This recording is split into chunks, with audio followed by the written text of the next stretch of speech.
رسول اللہ صلی اللہ علیہ وسلم نے فرمایا جمعہ کے دن اور جمعے کی رات کو کثرت سے مجھ پر درود پڑا کرو، بس جو آدمی مجھ پر ایک دفعہ درود بھیجے گا اللہ اس پر 10 رحمتیں نازل کرے گا۔ اللہم صلی علی محمد۔ رسول اللہ صلی اللہ علیہ وسلم نے فرمایا تمہارے افضل دنوں میں سے جمعے کا دن ہے، اسی دن آدم علیہ السلام پیدا کیے گئے، اسی دن ان کی روح قبض کی گئی، اسی دن سور پھونکا جائے گا، اور اس دن سب لوگ بے ہوش ہوں گے، اس لیے اس دن مجھ پر کثرت سے درود بھیجا کرو کیونکہ تمہارا درود مجھ پر پیش کیا جاتا ہے۔ کہتے ہیں لوگوں نے پوچھا یا رسول اللہ ہمارا درود آپ پر کس طرح پیش کیا جائے گا جبکہ آپ کا جسم بوسیدہ ہو چکا ہوگا؟ تو آپ نے فرمایا بے شک اللہ عز و جل نے انبیاء کے جسموں کو زمین پر حرام کر دیا ہے، یعنی فرشتوں کے ذریعے آپ تک درود پہنچایا جاتا ہے۔ انبیاء کے جسموں کو مٹی نہیں کھاتی، صحیح سلامت ہوتے ہیں ان کے جسم۔ سورۃ الکہف پڑھنا، نبی صلی اللہ علیہ وسلم نے فرمایا جو شخص جمعہ کے دن سورۃ الکہف پڑھتا ہے تو اس کے لیے دوسرے جمعے تک نور روشن رہتا ہے۔ غسل کرنا، ہر بالغ پر جمعہ کے لیے جانا ضروری ہے، اور ہر وہ شخص جس پر جمعہ کے لیے جانا ضروری ہے اس پر غسل ہے، یعنی اس کو لازمی غسل کرنا چاہیے، اللہ یہ کہ کوئی مجبوری ہو۔ تو آپ اپنا اسکیڈول اس طرح بنائیں نا کہ جیسے اگر آپ ہر روز نہاتے ہیں پھر تو کوئی مسئلہ نہیں، لیکن اگر آپ ایک دن چھوڑ کے ایک دن نہاتے ہیں تو آپ پھر اس طرح اسکیڈول کریں کہ جیسے آپ منڈے کو نہائے، پھر وینسڈے کو نہائے، پھر جمعے کو نہائے، پھر آپ سیٹرڈے سنڈے اگر نہیں بھی نہاتے پھر منڈے، تو اس طرح آپ جمعے کو مس نہیں کریں گے۔ یہ نہیں کہ جمعرات کو نہا کے جمعہ کو چھوڑ دیا یا جمعہ چھوڑ کے ہفتے کو نہائے، ایسا نہیں کرنا چاہیے۔ علماء نے غسل کے حکم کے بارے میں اختلاف کیا، بعض تو کہتے ہیں یہ واجب ہے یعنی فرض کے درجے میں ہے، اور جمہور علماء یہ کہتے ہیں کہ مستحب ہے، پسندیدہ ہے، افضل عمل ہے۔ حدیث میں آتا ہے جس نے جمعے کے دن وضو کیا اس نے اچھا کیا، اور جس نے غسل کیا تو یہ افضل ہے۔ صفائی میں مبالغہ ہوتی نا، ویکلی صفائی آپ کو کرنی ہوتی ہے، یعنی جیسے ناخن وغیرہ کاٹتے ہیں یا پھر اپنے زائد بال وغیرہ اتارتے ہیں، تو یہ سب چیزیں اگر جمعے کے دن ہو تو زیادہ بہتر ہے۔ نبی صلی اللہ علیہ وسلم نے فرمایا جو شخص جمعے کے دن اچھی طرح غسل کرے، اچھی طرح سنوار کر وضو کرے، اپنے بہترین لباس میں سے پہنے، یعنی جمعے کے دن باقی دنوں کی نسبت اچھا لباس پہنے، اللہ نے اس کی قسمت میں گھر والوں کی جو خوشبو لکھی ہو وہ لگا لے، یعنی گھر میں جو بھی خوشبو ہے، پھر جمعہ پڑھنے آئے تو لغو کام نہ کرے، 2 آدمیوں کے درمیان جدائی نہ کرے، یعنی 2 لوگ بیٹھے ان کے بیچ میں گھس کے بیٹھ جائے۔ اس جمعے اور دوسرے جمعے کے درمیان کے پورے ہفتے کے گناہ معاف کر دیے جاتے ہیں۔ پھر مسواک کرنا، جمعے کی سنتیں بتاتے ہوئے آپ نے فرمایا اور تم پر مسواک کرنا لازم ہے۔ اچھا لباس پہننا، نبی صلی اللہ علیہ وسلم نے فرمایا اگر ممکن ہو تو جمعہ کے لیے اپنے کام کاج کے کپڑوں کے علاوہ 2 کپڑے اور بنا رکھنے میں کیا حرج ہے؟ اسپیشل ڈریس رکھے جو جمعے کو ہی پہن لے۔ خوشبو لگانا، یعنی خوشبو لگائے، حدیث میں آتا ہے چاہے وہ عورت کی خوشبو سے ہو، یعنی آپ کی اپنی نہیں، بیوی کی خوشبو پڑی ہو وہی لگا لو، لیکن لگاؤ۔ تیل لگانا، جو شخص جمعہ کے دن غسل کرے اور جس قدر ممکن ہو پاکیزگی حاصل کرے اور اپنے تیل میں سے تیل لگائے یا اپنے گھر کی خوشبو میں سے خوشبو لگائے، پھر نکلے کہ 2 آدمیوں کے درمیان تفریق نہ کرے، جتنی مقدرہ نماز پڑھ لے، اور جب امام بات کرے تو خاموش رہے، اس جمعے سے لے کر دوسرے جمعے تک اس کے گناہ بخش دیے جاتے ہیں۔ جمعہ کا وقت، سورج ڈھلتے ہی جمعہ پڑھنا، سورج ڈھلتے ہی جمعہ پڑھنا، اول وقت جمعہ پڑھنا، بہت لیٹ نہیں کرنا چاہیے۔ ایاس بن سلمہ بن عقبہ اپنے والد سے روایت کرتے ہیں، انہوں نے کہا کہ ہم رسول اللہ صلی اللہ علیہ وسلم کے ساتھ جمعے کی نماز پڑھ کر واپس لوٹتے تھے تو دیواروں کا سایہ اتنا نہیں ہوتا تھا کہ ان سے اپنے آپ کو سایہ مہیا کیا جا سکے، یعنی ابھی سورج بہت تھوڑا ڈھلا ہوتا تھا۔ ہاں، گرمی کی شدت میں تاخیر کی اجازت ہے۔ مسجد میں داخلہ، مسجد کی طرف جلدی نکلنا، تحیت المسجد ادا کرنا۔ عمر بن دینار کہتے ہیں انہوں نے جابر رضی اللہ عنہ کو کہتے ہوئے سنا کہ ایک شخص جمعہ کے دن مسجد میں داخل ہوا اس حال میں کہ نبی صلی اللہ علیہ وسلم خطبہ دے رہے تھے، تو آپ نے فرمایا کیا تم نے نماز پڑھی؟ اس نے کہا نہیں، تو آپ نے فرمایا کھڑے ہو 2 رکعتیں پڑھو۔ اب یہ بڑا اہم مسئلہ ہے، مسجد میں داخل ہو چاہے خطبہ ہو رہا ہو 2 رکعت پڑھے بغیر نہ بیٹھو، ٹھیک ہے؟ اور یہ کیا ہے؟ دراصل تحیت المسجد، یہ جمعے کی سنتیں نہیں ہیں، یہ کیا ہے؟ تحیت المسجد ہے، اور مختصر پڑھی جائیں، یعنی امام جب خطبہ دے رہا ہو تو چاہیے کہ 2 رکعتیں پڑھے اور دونوں میں اختصار کرے۔ نماز سے قبل ہلکا بنانے کی ممانعت، مثلا آپ جلدی چلے گئے تو یہ نہیں کہ ایک گروپ بنا کے آپس میں گپ شپ شروع کر دیں، نہیں، سیدھے ہی لائنوں میں بیٹھیے۔ انتظار کا وقت کیسے گزاریں گے؟ نفل پڑھ کے بیٹھ گئے، ذکر اذکار کریں، قبلے کی طرف رخ کر کے لائنوں میں بیٹھیں، حلقہ نہیں بنائیں، بیٹھ کے خرید و فروخت نہیں کریں، تاخیر سے آنے پہ گردنیں پھلانگ کے نہ آگے جائیں۔ رسول اللہ صلی اللہ علیہ وسلم نے فرمایا ٹیک لگا کے مت کھاؤ، یہ عام ایک ادب بتایا، یعنی اس طرح ٹیک لگا کے نہیں کھاؤ، کھانے کے وقت سیدھے ہو جاؤ۔ چھنے ہوئے آٹے کی روٹی نہ کھاؤ، میدا۔ مسجد میں کوئی جگہ مقرر نہ کرو کہ یہ میری جگہ ہے، آپ کیوں آج یہاں کھڑی ہو گئی، کہ تم اسی میں ہی نماز پڑھو۔ کچھ لوگ ہوتے ہیں نا آ کے مخصوص جگہ ہی پڑھتے ہیں، اگر کوئی اور وہاں ہو جائے ڈسٹرب ہو جاتے ہیں۔ اور جمعہ کے دن لوگوں کی گردنیں نہ پھلانگو، ورنہ اللہ تمہیں قیامت کے دن لوگوں کے لیے پل بنا دے گا۔ کیونکہ بہت اذیت کی بات ہے نا، آپ بیٹھے ہیں لوگ باقاعدہ بعض اوقات کندھوں پہ ہاتھ رکھ کے اس کو تنگ کر اس کو تنگ کر، تو یہ نہیں کرنا چاہیے۔ اگر آپ کو اٹھنا بھی پڑ گیا بیچ میں تو واپسی پہ پیچھے کھڑے ہو جائیے، اگلی لائن مل جائے گی۔ جی یہ تو بہت ضروری بات آپ نے کی کہ جب لوگ مسجد آئے تو پہلی صف میں بیٹھے، یہ نہیں پہلی چھوڑ کے آخری میں بیٹھ جائیں اور پھر لوگ ان کی گردنیں پلانگتے رہیں، دوسروں کے لیے فتنہ بننا۔ جابر بن عبداللہ رضی اللہ عنہ سے روایت ہے کہ جمعے کے دن رسول اللہ صلی اللہ علیہ وسلم خطبہ ارشاد فرما رہے تھے کہ ایک آدمی مسجد میں داخل ہوا، وہ قریب آ کر بیٹھنے کے لیے لوگوں کے اوپر سے گزرنے لگا۔ رسول اللہ صلی اللہ علیہ وسلم نے فرمایا بیٹھ جاؤ، تحقیق تم نے لوگوں کو تکلیف پہنچائی اور دیر سے آئے۔ یہ عربی کے الفاظ بڑے خوبصورت ہیں، اجلس فقد آذیت و آنیت، کتنی جامع زبان ہے یہ۔ اجلس فقط آذیت، تو نے اذیت دی، و آنیت، اور دیر سے آئے۔ ہاں تو اس سے منع کیا گیا۔ کسی کو اس کی جگہ سے نہ اٹھانا۔ جابر رضی اللہ عنہ نبی صلی اللہ علیہ وسلم سے روایت کرتے ہیں، آپ نے فرمایا تم میں سے کوئی شخص جمعہ کے دن اپنے بھائی کو کھڑا نہ کرے کہ پھر دوسری طرف سے آ کر اس کی جگہ پہ خود بیٹھ جائے، بلکہ جو آئے وہ کہے جگہ کشادہ کرو، ہمارے لیے بھی جگہ بناؤ، یہ کہے۔ خطبہ جمعہ اور اس کے آداب۔ خطبہ جمعہ کی اہمیت، جب اذان ہو جائے تو کیا کرے انسان؟ مسجد کی طرف دوڑ پڑے۔ تو مسجد میں جماعت تو نہیں ہو رہی ہوگی، پہلے کیا ہو رہا ہوگا؟ خطبہ ہو رہا ہوگا۔ امام کا خطبے سے پہلے سلام کرنا۔ نبی صلی اللہ علیہ وسلم جب ممبر پر چڑھتے تو حاضرین کو السلام علیکم کہتے۔ امام کا کھڑے ہو کر خطبہ دینا۔ رسول اللہ صلی اللہ علیہ وسلم کھڑے ہو کر خطبہ دیتے، پھر بیٹھ جاتے، پھر کھڑے ہوتے اور کھڑے ہو کر خطبہ دیتے، یعنی بیچ میں تھوڑا سا بیٹھ بھی جاتے تھے۔ جس نے تمہیں یہ خبر دی کہ آپ بیٹھ کر خطبہ دیتے تھے تو تحقیق اس نے جھوٹ بولا، بس یقیناً اللہ کی قسم میں نے آپ کے ساتھ 2000 سے زائد نمازیں پڑھی ہیں، یعنی جن میں بہت سے جمعے بھی آئے ہیں، تو ایسا کچھ نہیں۔ امام کا 2 خطبے دینا، یعنی کھڑے تھے پہلے، پھر ذرا بیٹھ گئے، پھر دوسری دفعہ اٹھے تو یہ 2 خطبے ہو گئے۔ مختصر خطبہ دینا۔ آپ کے خطبات چند کلمات ہوا کرتے تھے، بہت لمبی تقریریں نہیں، آپ کا خطبہ درمیانہ ہوتا تھا۔ نبی صلی اللہ علیہ وسلم نے فرمایا آدمی کا نماز کو لمبا کرنا اور خطبے کو مختصر کرنا اس کی سمجھداری کی علامت ہے۔ بس نماز لمبی کرو اور خطبہ مختصر کرو، کیونکہ بعض بیان جادو جیسا اثر رکھتے ہیں، یعنی تھوڑا بھی بات کرو گے تو دل میں چلی جائے گی۔ نماز پہ زیادہ توجہ۔ نبی صلی اللہ علیہ وسلم کا خطبے میں سورۃ قاف پڑھنا۔ حارثہ بن نعمان کی بیٹی سے روایت ہے، کہتی کہ میں نے سورۃ قاف رسول اللہ صلی اللہ علیہ وسلم سے سن کر حفظ کر لی۔ آپ ہر جمعے کو خطبے میں پڑھا کرتے تھے۔ سامعین کا امام کی طرف رخ کرنا، یعنی جمعے کے دن یہ نہیں کہ آپ کرسی لگا کے کسی اور طرف منہ کر کے بیٹھ جائیں اور جب جماعت ہو تو پھر صف میں کھڑے، نہیں، آپ صف میں بیٹھے ہو، کس طرف منہ ہو؟ قبلہ رخ ہو، امام سامنے ہی ہوگا نا قبلے کی طرف۔ ایک صحابی کہتے کہ جب آپ ممبر پہ چڑھتے تو ہم اپنے چہروں کے ساتھ آپ کی طرف متوجہ ہوتے، ادھر ادھر نہیں دیکھتے تھے خطبے کے دوران۔ امام کے قریب بیٹھنا۔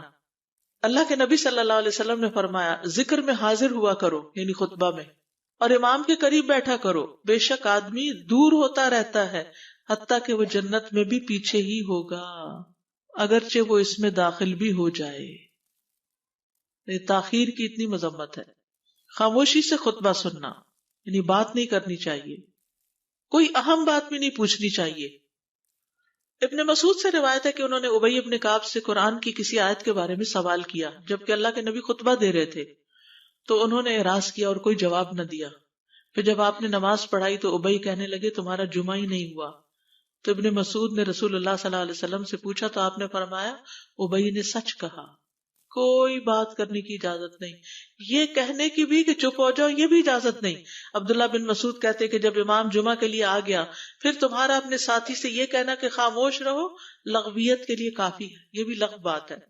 کوئی لغو حرکت نہ کرنا، کنکریوں سے نہ کھیلنا، فون سے نہیں کھیلنا، میسجز چیک نہیں کرنا، انگلیوں میں انگلیاں ڈال کے پٹاخے نہیں بجانا، گوٹ مار کے نہیں بیٹھنا. گوٹ مار کے کیسے بیٹھتے ہیں؟ گھٹنے اوپر کر کے اور یوں ایسے گھٹنوں کے گرد ہاتھ ڈال کے.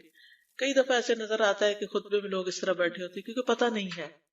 یعنی آپ چوکڑی مار سکتے ہیں. آپ سب سے افضل پوزیشن تو یہ ہے کہ جیسے نماز کے اتحیات میں ہم بیٹھتے ہیں، لیکن کچھ لوگ اس طرح بیٹھ نہیں سکتے، چلے کرسی میں بیٹھ جائیں. اگر کرسی نہیں ہے، نیچے بیٹھے ہیں تو چوکڑی مار کے بیٹھ جائیں، مگر ٹانگیں اس طرح پیٹ کے ساتھ لگا کے گھٹنوں پہ ہاتھ کو بل دے کے اس طرح نہیں بیٹھے. اگر مجبوری ہے تو وہ اور بات ہے، لیکن یہ کہ بلا وجہ نہیں کرنا چاہیے کیونکہ ادب کے خلاف ہے. اونگ آنے پر جگہ بدلنا. نبی صلی اللہ علیہ وسلم نے فرمایا اگر جمعہ کے دن کسی کو مسجد میں اونگ آنے لگے تو اپنی اس جگہ کو دوسری جگہ سے بدل لے. کہ بعض اوقات ایسا ہوتا ہے نا، خطبے کے وقت بڑی سکینت ہوتی ہے اور آخری خطبہ تو آپ نیند میں ہی سنتے ہیں. نماز جمعہ کی رکعت 2 رکعت ہے فرض بس. جمعہ کی نماز 2 رکعتیں ہیں اور ان دونوں میں قرات ہوتی ہے.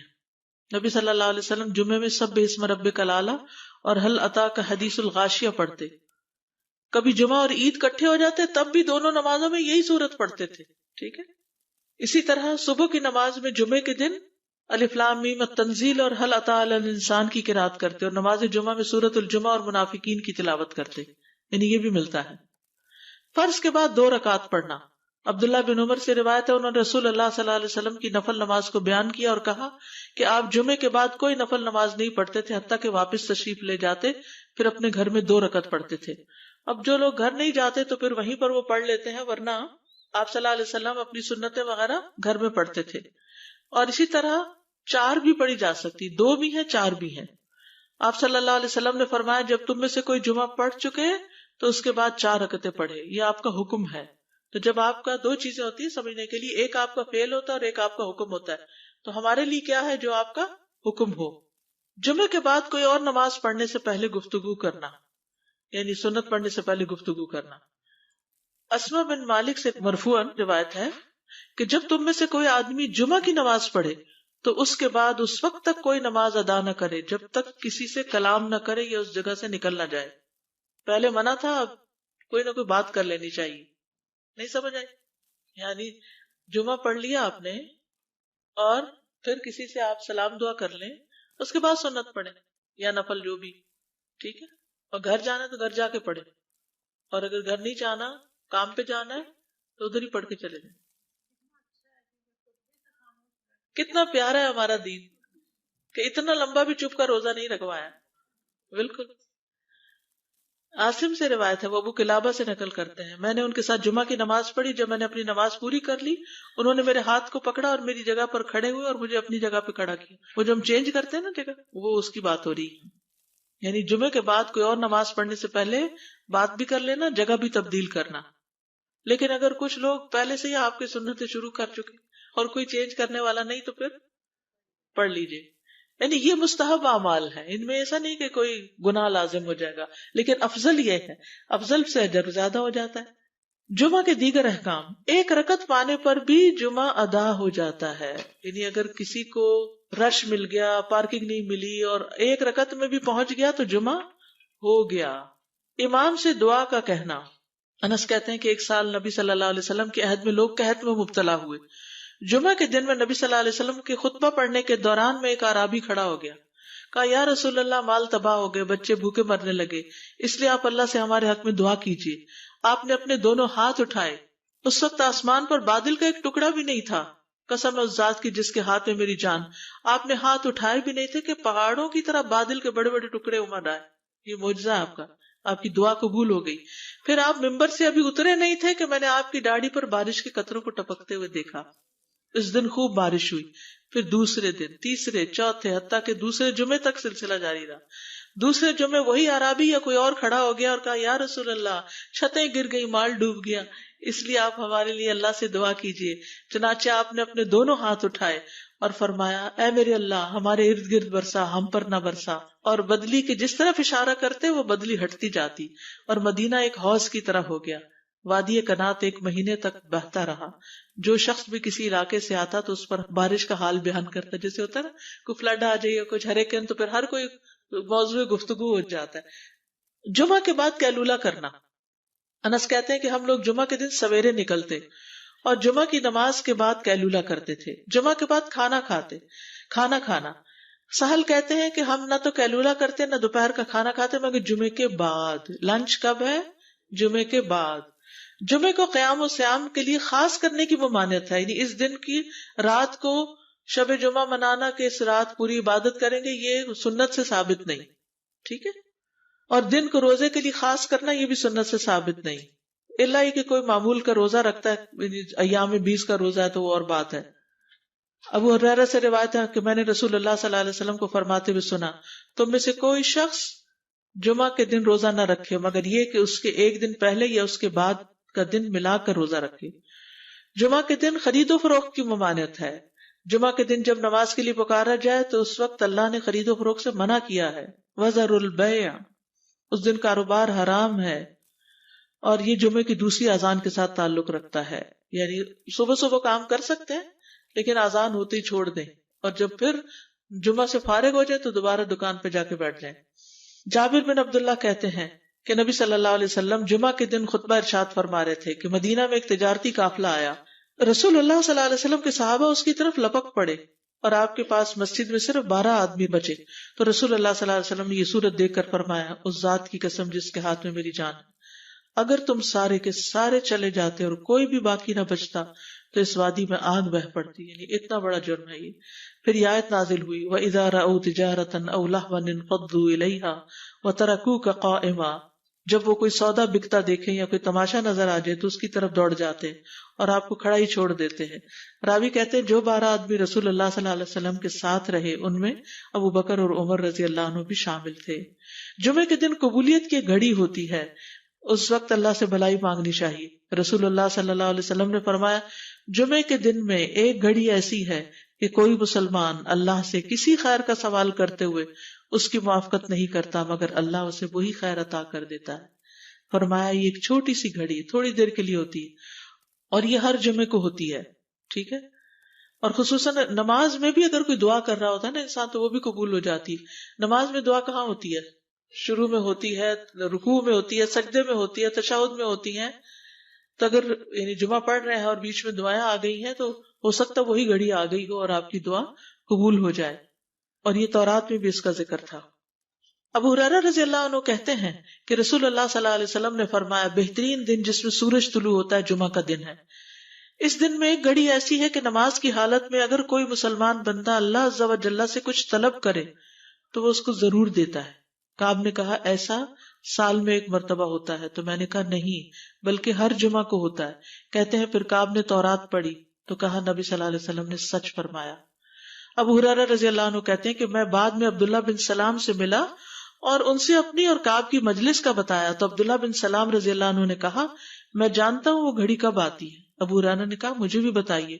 انہوں نے کہا وہ جمعہ کے دن میں آخری گھڑی ہے. میں نے کہا یہ جمعے کے دن کی آخری گھڑی کیسے ہو سکتی ہے؟ حالانکہ رسول اللہ صلی اللہ علیہ وسلم نے فرمایا جو مسلمان بندہ اس کو نماز پڑھتے ہوئے پائے. اس وقت میں کوئی نماز نہیں پڑھی جاتی. تو عبداللہ بن سلام نے کہا کیا رسول اللہ صلی اللہ علیہ وسلم نے یہ نہیں فرمایا جو شخص نماز کے انتظار میں بیٹھا رہے وہ گویا نماز ہی کی حالت میں ہے حتیٰ کہ نماز پڑھ لے؟ کہتے ہیں میں نے کہا ہاں. تو انہوں نے کہا بس یہی ہے. یعنی اس وقت کیا کرنا چاہیے؟ آخری گھڑی میں وضو وغیرہ کر کے مغرب کی نماز کے انتظار میں بیٹھ کے دعائیں کریں، اذان ہو تو نماز پڑھ لیں. عصر کے بعد سے مغرب تک کا وقت ہے. انس بن مالک سے روایت ہے کہ نبی صلی اللہ علیہ وسلم نے فرمایا جمعہ کے دن اس گھڑی کو جس میں دعا کی قبولیت کی امید کی جاتی ہے عصر سے لے کر سورج ڈوبنے تک کے درمیان تلاش کرو اور دن کی آخری گھڑی ہے. تو اللہ سبحانہ وتعالی ہمیں اس دن کی برکتوں سے فائدہ اٹھانے کی توفیق عطا فرمائے.